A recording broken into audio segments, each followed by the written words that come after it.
A inflação americana despencou e o Bitcoin fez isso que você está vendo na sua tela. Sai de 62 mil dólares aproximadamente e chega a quase 65 mil dólares. Com isso, é claro, você já se pergunta: será que esse é o fim das quedas? Será que esse é o movimento de virada do Bitcoin? Então fica comigo até o final desse vídeo, família, porque tem um detalhe, tem um número que quase ninguém viu e ele muda muita coisa. É só aguardar a vinheta que eu te encontro já já.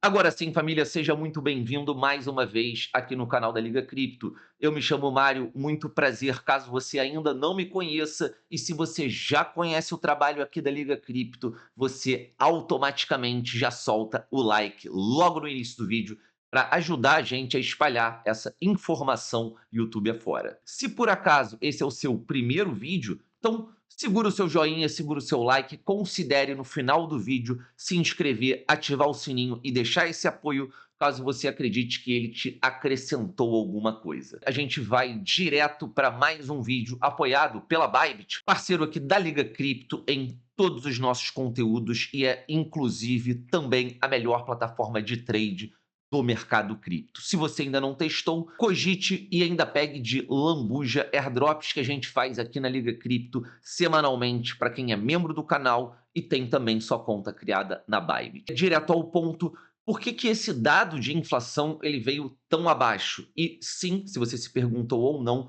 a Copa do Mundo ela entra nessa matemática. A gente fala também do risco que pode devolver tudo no mês de agosto e os níveis exatos do Bitcoin para você saber como reagir. Vem com a Liga Cripto. Então, o dado de inflação que saiu foi 3,5%, o esperado estava em 3,8%, e em maio, o nosso último dado de inflação aferido foi 4,2%. Então, foi uma queda aí de 0,4%, primeiro dado negativo, e a gasolina em junho ela caiu 10%. Como vocês podem ver aqui, é a primeira desaceleração em 4 meses e é muito maior do que o esperado.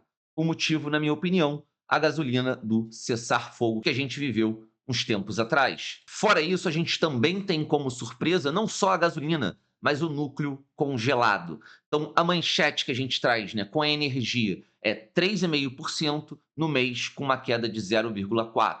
Puxado pelo tombo da gasolina, como eu comentei aqui, é o efeito direto do cessar-fogo em junho, junto dos Estados Unidos e Irã.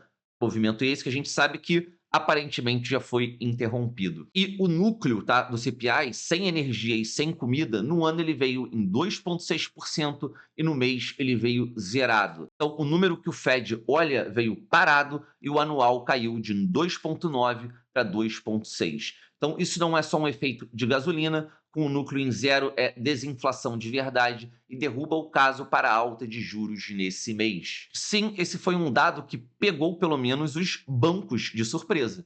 Os bancos eles apostavam no contrário, na véspera inclusive da revelação desse dado, o Bank of America ele projetou um núcleo aquecido de mais 0,28% no mês, 2,9% no ano, e em parte pela demanda da Copa do Mundo pressionando serviços. Com isso, eles concluíam, isso fortalece o caso para alta de juros no curto prazo. Só que, no fato, hoje veio 0% no mês e 2,6% no ano, ou seja, nem a Copa segurou a inflação de serviços. Qual o detalhe curioso, família, que a gente pode destacar em relação à Copa? Ela apareceu no consumo e não nos preços. O dado interno de cartões, né, do Bank of America, o gasto total foi de 6,3% ao ano em junho, o mais forte de 4 anos. Então, nas cidades sedes da Copa, restaurantes saltaram de 3% para 6%. No resto dos Estados Unidos, nada mudou. Então, esse consumo ele veio, ele estava presente no território americano, mas ele não virou inflação. Pelo menos ainda não.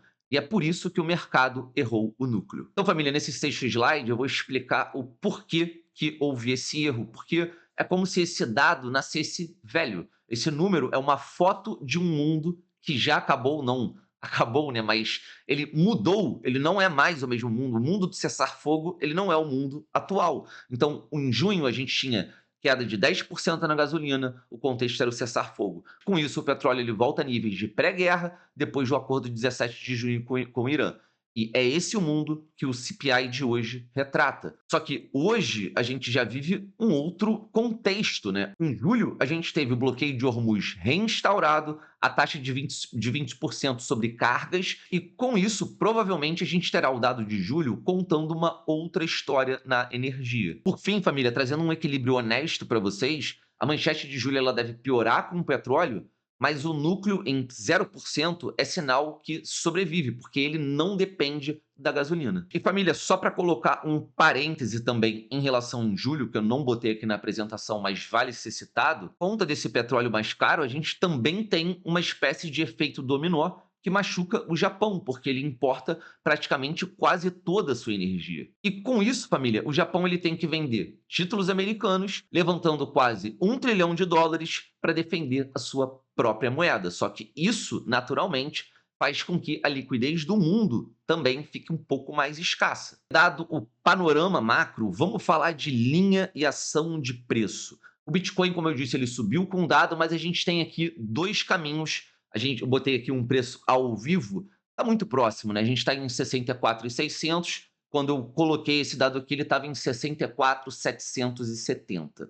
Mas, levando isso em consideração, o Bitcoin ele passa acima de uma zona dos US$ 64.000, ele passa a desafiar a zona dos 65.500, que é a resistência semanal. Então, família, basicamente o que o Bitcoin fez foi romper esse teto de lateralização de rejeição no diário próximo dos US$ 64.000, e aí vem para essa resistência semanal de 65.500, que está logo acima, muito próximo da média de 50 do diário. E na outra direção, família, no caminho de baixa, a gente tem, voltando para os US$ 62.000, a gente volta para uma lateralização que vai até os 62.800. A gente pode ficar andando entre 62.800 e US$ 64.000. Por fim, família, perdendo os 62.800 no caso de um revés, desse movimento realmente retornar como um todo, a gente volta a falar de zona de suporte diário em 62.300 e 61.800. Vou arredondar para os US$ 62.000. Então, família, aquele resumo para a gente edificar as nossas opiniões de maneira clara. Vale destacar que o alívio, como eu disse, ele é real. O núcleo em 0% no mês, 2,6% no ano, não é o efeito gasolina, é desinflação de verdade. E a alta de juros desse mês perdeu o principal argumento, no mês de junho, né? Temos que observar com atenção o mês de julho, né? Com o petróleo a 85, a manchete de julho sobe de novo e a história rima, né? Em 2018 e em 2022, os ganhos de julho foram devolvidos em agosto. Isso é um parêntese que eu trago do vídeo do Benjamin Cohen, que ele soltou algumas horas atrás, está bastante interessante, mas que ele mostra e analisa essas confluências, mais voltado para análise gráfica, porém, importante a gente dizer, fato, essa confluência existe, ou seja, não se espante se esse movimento de alta de julho ele vier abaixo em agosto. A gente ainda tem hoje Kevin Warsh, chair do Fed, ele testemunha no Congresso com esse dado na mesa, e o mercado caça cada palavra sobre a reunião de 28 e 29 de julho. E o nível que decide, o dado frio ele deu um empurrão, mas é o fechamento que confirma, ou seja, acima dos 62.800, a queda fica para trás, e acima dos 64, como a gente se encontra, o desafio fica o rompimento dos 65.500, mais ou menos US$ 1.000 acima de onde a gente está. Para a gente encerrar, eu deixo aqui essa pergunta, se você acha que essa tese que eu comentei aqui faz sentido, você acha que o petróleo ele vai devolver todo esse alívio que a gente ganhou no curto prazo? Ou seja, se a gente de fato vai piorar o cenário, agosto devolve essa alta de julho? Deixa aqui embaixo a sua opinião, eu sempre busco responder os comentários, obviamente, de não bots, dos bots eu deleto depois. E lembro, é claro, que se foi o seu primeiro vídeo, se você curtiu, não deixa de deixar o seu apoio, solta o seu like e seja mais um inscrito, mais um componente aqui da família Liga Cripto para ficar atualizado de tudo que é importante e impacta o mercado das criptomoedas. Vou ficando por aqui. Grande beijo, família. Valeu e fui!